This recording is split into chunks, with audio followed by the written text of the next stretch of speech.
Alright, what's up, y'all? This is the HighGuy that's speaking to you right now.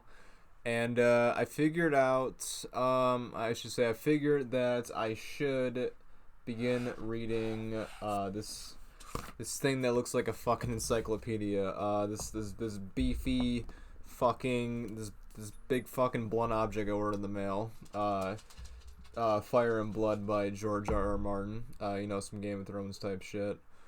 So supposedly this is the inspiration for the upcoming show, House of the Dragon, which I'm pretty fucking stoked for.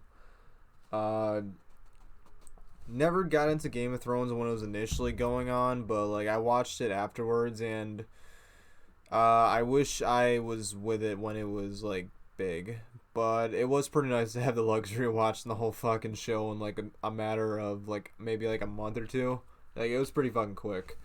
But I am going to do my damnedest to attempt to read this book. I've had a little bit of practice in the last few weeks to try to warm myself up for this, prepare myself. I got about a third of the way through A Knight of the Seven Kingdoms, which, mind you, is pretty fucking good. But that is the first time I've read a fucking book since, shit, man, middle school. So this is probably a train wreck waiting to happen, but you know what? I don't give a fuck because I am the HighGuy and I'm gonna read this bitch. I don't know how long I'm gonna do it, but I'm gonna fucking dive head first in this. Glasses fucking first. It's going down, man. It's going down, and let's I'll be able to see this thing. It is nice wearing sunglasses all the time, but you know what? Every once in a while, you gotta bring them down a little bit. Oh Jesus! All right, I'm gonna need some water before this, man. It's gonna be rough. Every great librarian needs some water before he starts fucking just spewing words all over the fucking place off the page, you know? All right, let's get to this shit. Let's get comfy here. All right, here we go. Aegon's Conquest. The Maesters of the Citadel. Jeez, bro, I can't do this shit. Oh no, my fucking glasses. Aegon's Conquest. The Maesters of the Citadel, who keep the histories of Westeros, have used Aegon's Conquest as their touchstone for the past 300 years. Births, deaths, battles, and other events are dated either AC, after the conquest, or BC, before the conquest. True scholars know that such dating is far from precise. Aegon Targaryen's conquest of the Seven Kingdoms did not take place in a single day. More than 2 years passed between Aegon's landing and his old town coronation. Y'all gotta bear with me. Read at that 9th grade level. Making it impossible to fix a precise end date for the Wars of Conquest. Even the start date is a matter of some misconception. There's gonna be a lot of that throughout this book, but I'm human, bro. Just work with me here, man. And I am on cloud 9 right now. Not physically, but I'm mentally. I'm just out. So just bear with me. We got to deal with all the fucking Aegons and all the there's gonna be a lot of fucking Aegons. There's Aegon the First, the Second, Third, Fourth, Fifth, so on and so forth. Then you have fucking Jon Snow too, who's also Aegon Targaryen. Like, it's a little overwhelming. So let's get back into this. That the reign of King Aegon the First Targaryen began on the day he landed at the mouth of Blackwater Rush, beneath the 3 hills where the city of King's Landing would eventually stand. Not so.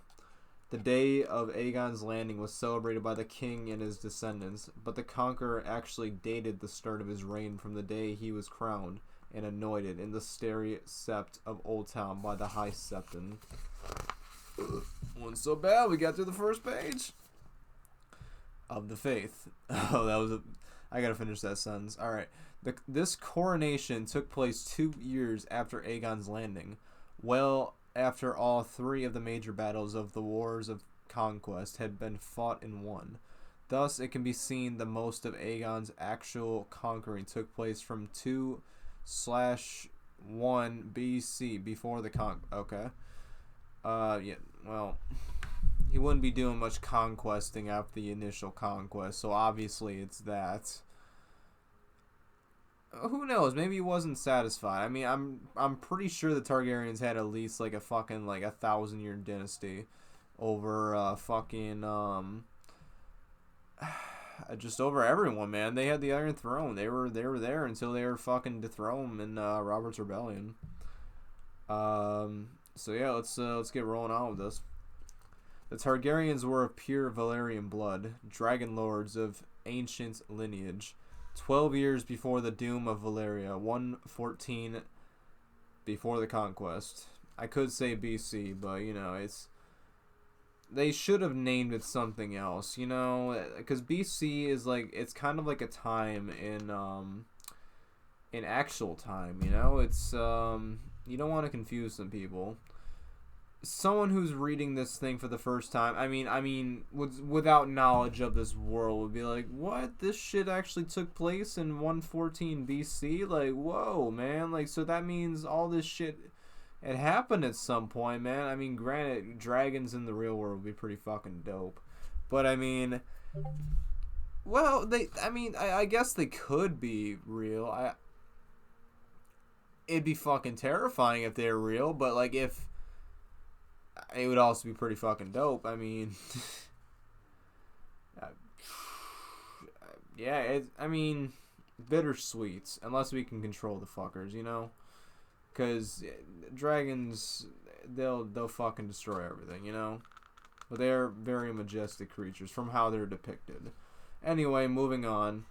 The Targaryens were of pure Valyrian blood, dragon lords of ancient lineage. 12 years before the doom of Valyria, 114 BC, Aenar Targaryen sold his holdings in the Freehold and the lands of the Long Summer, and moved with all his wives, wealth, slaves, dragons, siblings, kin, and children to Dragonstone, a bleak island citadel beneath a smoking mountain in the narrow sea. Alright. At its apex, Valyria was the greatest city in the known world, the center of civilization. Within its shining walls, 2 rival houses vied for power and glory in court and council, rising and falling in an endless, subtle, oft savage struggle for dominance. The Targaryens were far from the most powerful of the dragon lords, and their rivals saw their flight to Dragonstone, you know, the dragon flight. Dragonstone as an act of oh shit, I really fucked that one up. As an act of surrender as cowardice, but Lord Aenar's maiden daughter, Daenerys. Bro, what the fuck is that, Daenerys? What the fuck? That can't be right. Denise. Daenys. Daenerys. Yeah, she's Daenerys now. Known forever afterwards as Daenerys the Dream. I mean, that kind of works. Daenerys. Had foreseen the destruction of Valyria by fire, and when the doom came 12 years later, the Targaryens were the only dragon lords to survive. Dragonstone had been the westernmost outpost of Valyrian power for 2 centuries. Its location athwart the Gullet gave its lord a stranglehold on Blackwater Bay, and enabled both the Targaryens and their close allies, the Valyrians of Driftmark, a lesser house of Valyrian descent, to fill those coffers. What the fuck is a coffer? Like, bro, what is George R. R. Martin doing with this shit, bro? Like, is... Alright, Driftmark, blah blah blah. Valyrian ships, along with those of another allied Valyrian house. The Celtigars of Claw Islay, Isle, whatever the fuck, bro, dominated the middle reaches of the narrow sea, whilst the Targaryens ruled the skies with their dragons. Yet even so, for the best part of 100 years after the doom of Valyria, the rightly named century of blood, House Targaryen looked east, not west, and took little interest in the affairs of Westeros. Gaiman Targaryen. Bruh, these names just keep getting better and better, man. Shit. Brother and husband to Daenerys the Dreamer, followed Aenar the Exile as Lord of Dragonstone, and became known as Gaiman the Glorious. Alright, man. Come on. What are we doing with these nicknames right now? Come on, bro. Gaiman's son, Aegon. There we go. We're back to the Aegons. And his daughter, Elena, ruled together after his death. After them, the lordship passed to their son, Magon. Oh my... Why does everything have to be an on or a fucking is? Bro. Where the fuck do they come up with these names, man? I mean, that's the fucking Targaryens for you. Oh, after them, the lordship passed their son, okay, here we go. Passed their son Magon, his brother Aerys, and Aerys' sons, Alex, Balon, and Daemon. The last of the three brothers were Daemon, whose son Aerion then succeeded to Dragonstone. The Aegon who would be known to history as Aegon the Conqueror, and Aegon the Dragon, was born on Dragonstone in 27 BC. So the BC would work just like modern BC, like actual BC. So the lesser number is the event that took place closer to what's actually happening. Interesting. Okay. The Aegon, who would be known to blah blah blah. Alright, he was the only son and second child of Aerion, Lord of Dragonstone. Lady Valyria of House Valerian, herself half Targaryen on her mother's side. Aegon had two trueborn siblings, an elder sister Visenya and a younger sister Rhaenys.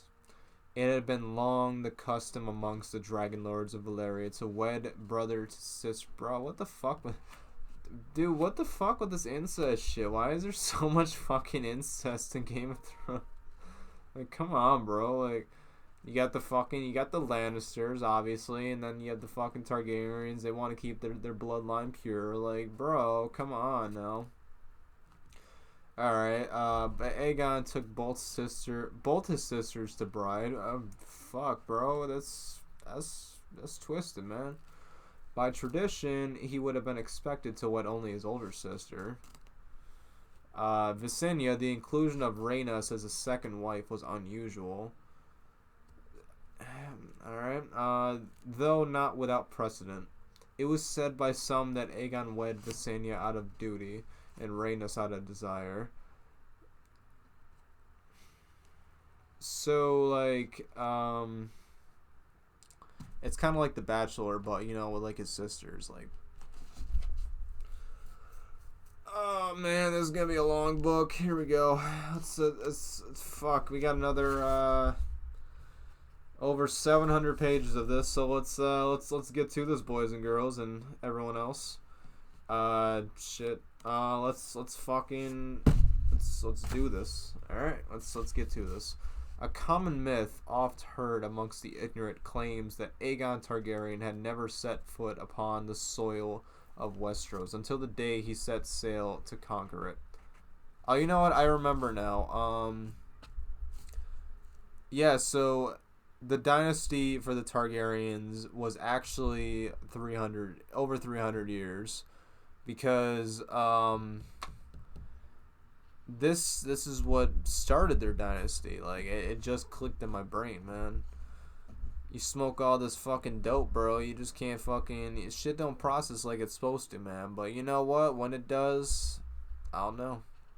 I'll fucking know. He set sail to conquer it, but this cannot be truth. Years before that sailing, the painted table had been carved and decorated at Lord Aegon's command.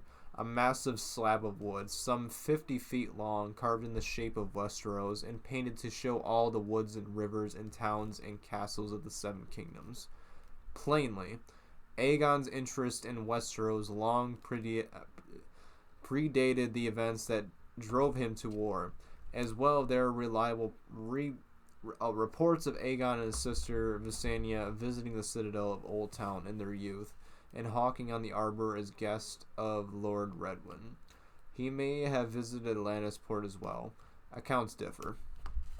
The Westeros of Aegon's youth was divided into 7 quarrelsome kingdoms, and there was hardly a time when 2 or 3 of these kingdoms were not at war with one another. The vast, cold, stony north was ruled by the Starks of Winterfell, and the deserts of Dorne. The Martell princes held sway. The gold-rich Westerlands were ruled by the Lannisters of Castlery Rock, the fertile reach by the Gardenos of Highgarden. Here we go.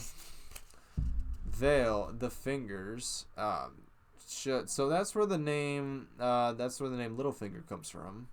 That little fucking snake. And the mountains of the moon belong to House Aaron. Okay, I remember them. But the most belligerent kings of Aegon's time were the 2 whose realms lay closest to Dragonstone. Harren the Black and Argilac. I think I did that. The Aryan. I think I did that properly. Argilac. From their great citadel at Storm's End, the Storm Kings of House Durrandon had once ruled the eastern half of Westeros from Cape Wrath to the Bay of Crabs, but their powers had been dwindling for centuries. The kings of the Reach had nibbles at their domains from the west. The Dornishmen harnessed them from the south, and Harren the Black, its Iron Man, had pushed them down from the Trident, and the lands north of the Blackwater Rush.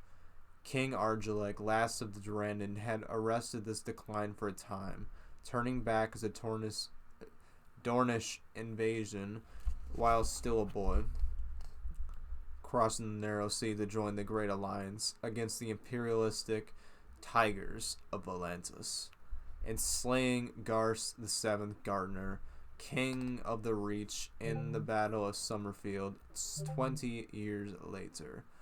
But Argilac had grown older. His famous mane of black hair had gone gray, and his prowess at arms had faded. North of the Blackwater Riverlands were ruled by the bloody hand of Harren the Black of House Hoare. Hoare. Hoare. I mean, you make of that what you will. Hoare. We're just gonna go Hoare. Hoare.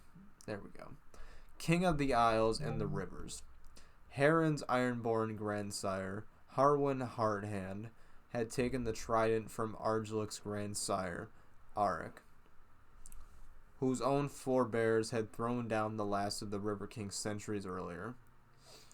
The Harren's father had extended his domains east to Duskendale and Rossby. Harren himself had devoted most of his long reign, close on 40 years, to build a gigantic castle besides the God's Eye. But with Harrenhal at last nearing completion, the Ironborn would soon be free to seek fresh conquest.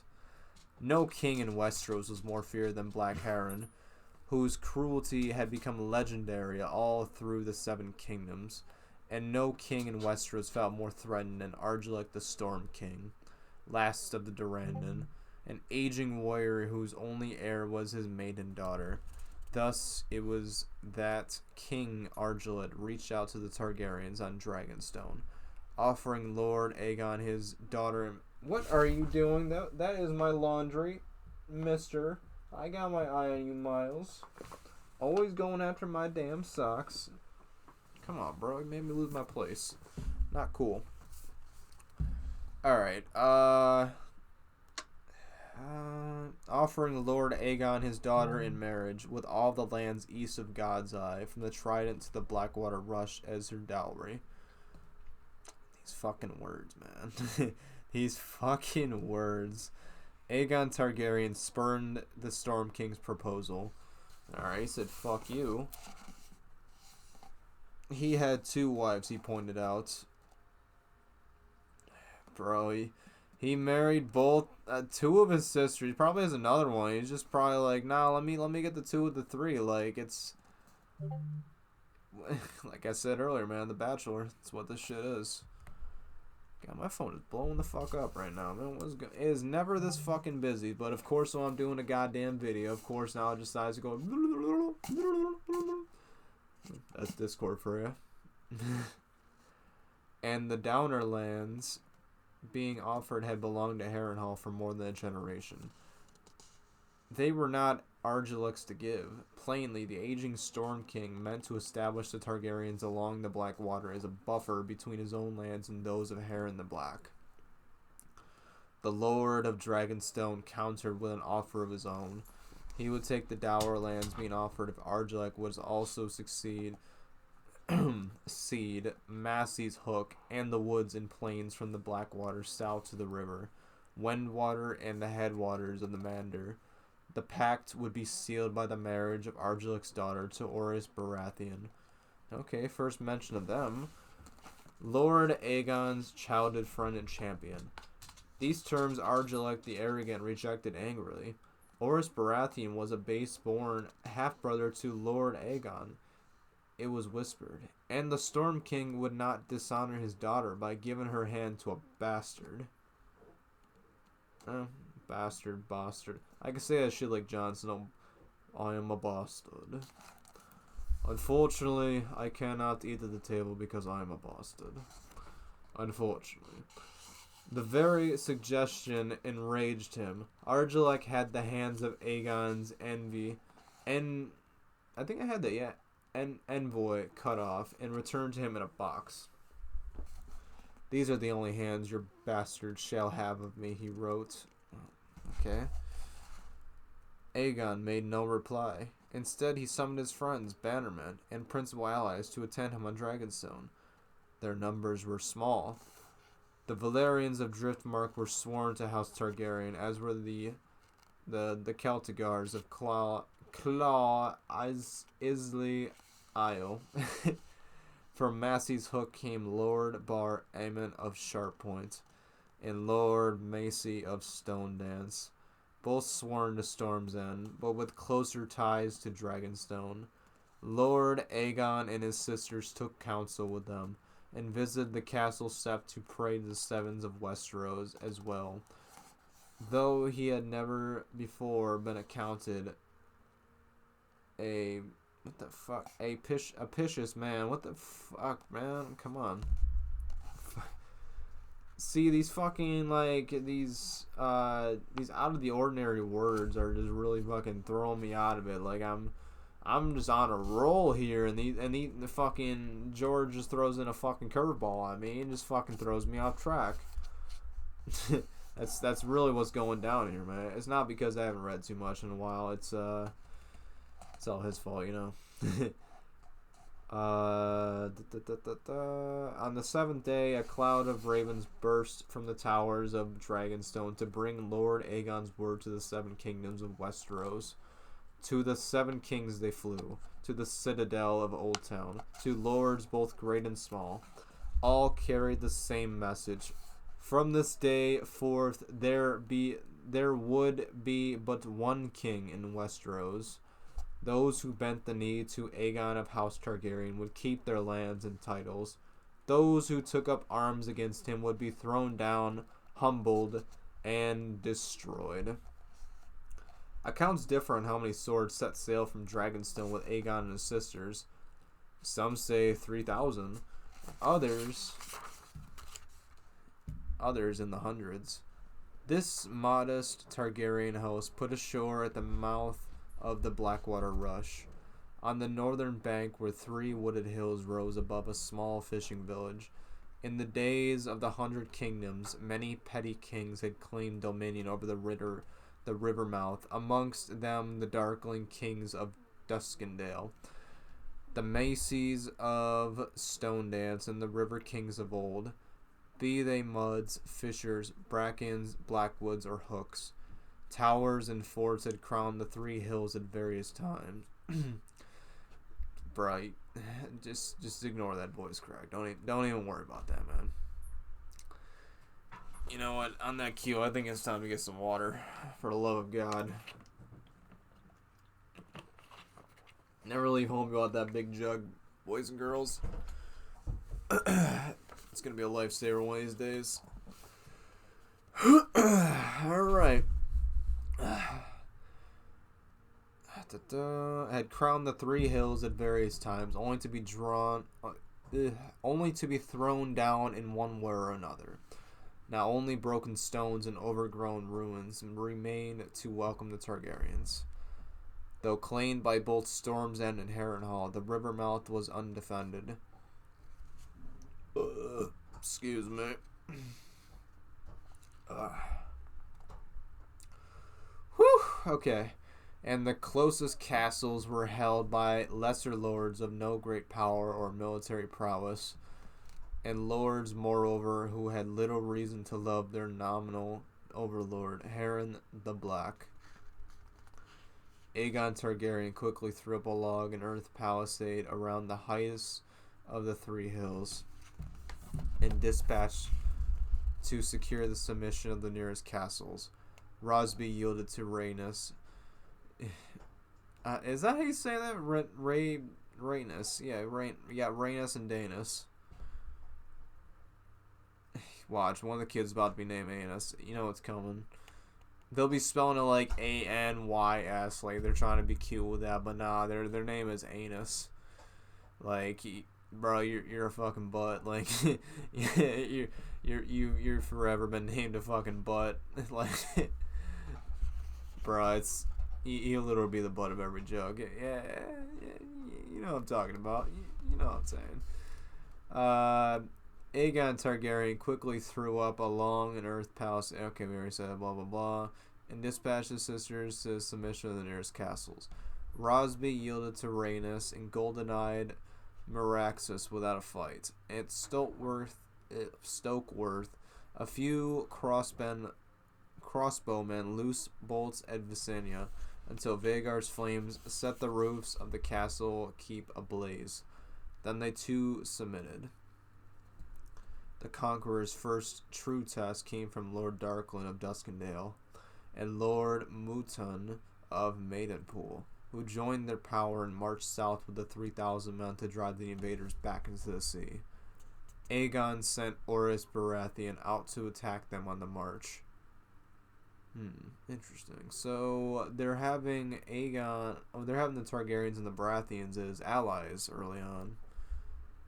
That's interesting because, well, the Baratheons are what eventually took over the Targaryens. Well, I mean, until King Robert died in fucking basically the beginning of the Game of Thrones books and show. Like, he didn't last very long, but he was on top for probably a good fucking, I don't know, 14, 15 years. He was, whether you go by the books or the show, he was on top for a while. Yeah. Alright. He sent them out to attack on the march, whilst he descended on them from above with the Black Dread. Both lords were slain in this one-sided battle that followed. Darklyn's son and Mouton's brother thereafter yielded up their castles and swore their swords to House Targaryen. At that time, Duskendale was the principal Westerosi port of the Narrow Sea, and had grown fat and wealthy from the trade that had passed through its harbor. Visenya Targaryen did not allow the town to be sacked, but she did not hesitate to claim its riches, greatly swelling the coffers of the conquerors. This perhaps would be an apt place to discuss the different characteristics of Aegon Targaryen and his sisters and queens.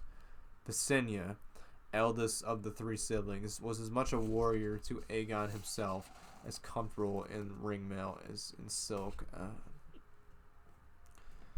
Bro, we don't need to know all the details about fucking the incest, man. We don't. I get it, bro. They're related and they're banging. Like, I don't need to know much more. She carried the Valyrian longsword Dark Sister and was skilled in its use, having trained beside her brother since childhood. Though possessed of its silver gold hair and purple eyes of Valyria, hers was a harsh, austere beauty. Even those who love her best friend Visenya stern, serious, and unforgiving, Some said that she played with poisons and dabbled in dark sorceries. Rhaenys, the youngest of the three Targaryens, was all her true sister was not.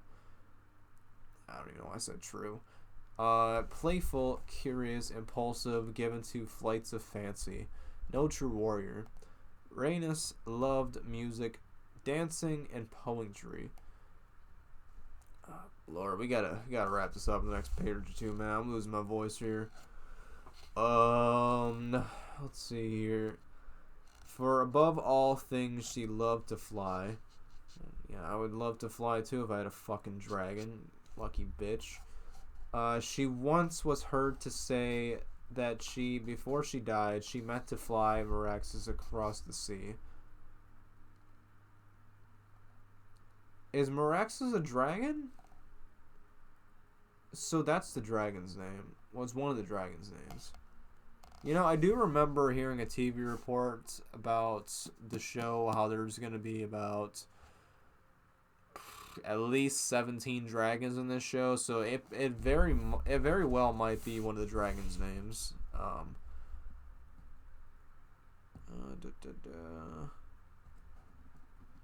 Yet it was said that Rhaenys spent more time on Dragonback than here we go. And Dragonback than her brother and sister combined. For above all things, she loved to fly. She was once heard to say that before she died, she meant to fly Meraxes across this. Okay, that makes more sense. To see what lay upon its western shores. Whilst no one ever questioned Visenia's fidelity to her brother husband, Rhaenys surrounded herself with comely young. What the fuck does that even mean? Comely young man. Like what? Oh my god. Alright. And it was whispered, even entertained some in her bedchambers on the nights when Aegon was with her elder sister. Oh my god, bro. Come on. Yet despite these rumors, observers at court could not fail to note that the king spent 10 nights with Rhaenys for every night with Visenya. Shit. Alright, so Rhaenys is the favorite, clearly. Aegon Targaryen himself, strangely, was as much an enigma to his contemporaries as to us. Armed with the Valyrian steel blade Blackfire. Oh, here we go. We got the first mention of Blackfire. This shit's fucking cool. All these fucking Valyrian swords they're fucking cool, man. They're when you watch the show, they're the really only thing, that and Dragonglass are really the only things that can stop the White Walkers. Obviously you're not going to be seeing them in this book or listening to them or whatever. I mean, whatever you want to think. There is a show coming out for them eventually. I heard that. I hope that's actually true because I want to see what happens on the first long night. Like that would be fucking amazing to find out what inspired the whole Azor Ahai prophecy.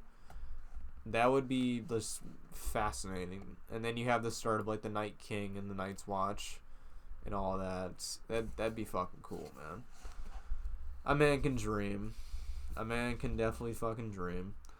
Alright. He was accounted amongst the greatest warriors of his age. Yet he took no pleasure in feats of arms, and never rode in tourney or melee. Missed opportunity, bruh. His mount was Balerion the Black Dread. He only flew to battle or on travel swiftly across land and sea. His commanding presence draw men to his banners.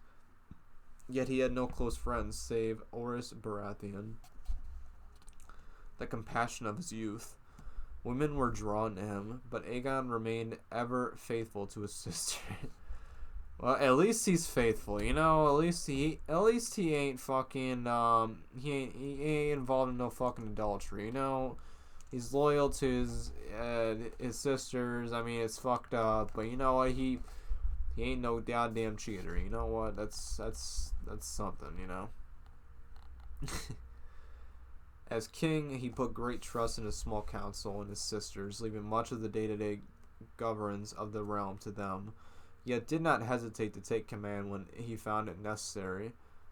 Though he dealt harshly with rebels and traitors, he was open-handed with former foes who bent the knee. This he showed for the first time at the Aegon fort. Of course he would name it that. The crude wood and earth castle he had raised atop what would henceforth and forever be known as the Aegon's High Hill, having taken the dozen castles and secured. Alright, I got one more page to me, guys. My voice is almost gone. Thankfully, this is literally one page in a picture. So we're gonna bang out this fucking last page, man. It's gonna be dope. So just buckle up. Just get ready, man. Here we go. The mouth of the Blackwater rushed on both sides of the river. He commanded the lords he had defeated to attend him. There they lay their swords at his feet, and Aegon raised them up and confirmed them in their lands and titles. To his oldest supporters he gave new honors. Daemon Valerian, Lord of the Tides, was made master of ships, in command of his royal fleet. Tristan Macy, Lord of Stone Dance, was named Oh no, that's actually Master of Law. It's not fucking Maester. Oh, I am the Grand Maester. No, it's fucking Master. The Master. Alright, so Master of Laws. Crispian. Crispian Celtic. That's a hell of a name. Crispian Celtigar. Alright, Master of Coin. And Oris Baratheon he proclaimed to be my shield, my stalwart, my strong right-hand man. Thus Baratheon is reckoned by the Maesters, the first king's hand. Heraldic banners had long been a tradition amongst the lords of Westeros, but such had never been used by the dragon lords of old Valyria. When Aegon's knights unfurled his great silken battle standard, with a red three-headed dragon breathing fire upon a black field. Man, an actual three-headed dragon in Game of Thrones, like, shit, that would be fucking awesome, man. Like, fuck, the regular dragons are dope. A three-headed dragon, that's some RuneScape type shit right there. Like, to see that shit on the big screen or like on the actual show, like, yeah, maybe one day. Maybe it's just a symbol. It'd be cool if it was actually real, though. Breathing fire upon a black field, the lords took it for a sign that he was now truly one of them, a worthy high king for Westeros. When Queen Visenya placed a Valyrian steel circlet strutted with rubies on her brother's head, and Queen Rhaenys hailed him as Aegon first of his name, king of all of Westeros and shield of his people. The dragons roared, and the lords and knights sent up a cheer. But the small folk, the fishermen, and field hands and good wives shouted loudest of all. The 7 kings that Aegon the dragon meant to uncrown were not cheering.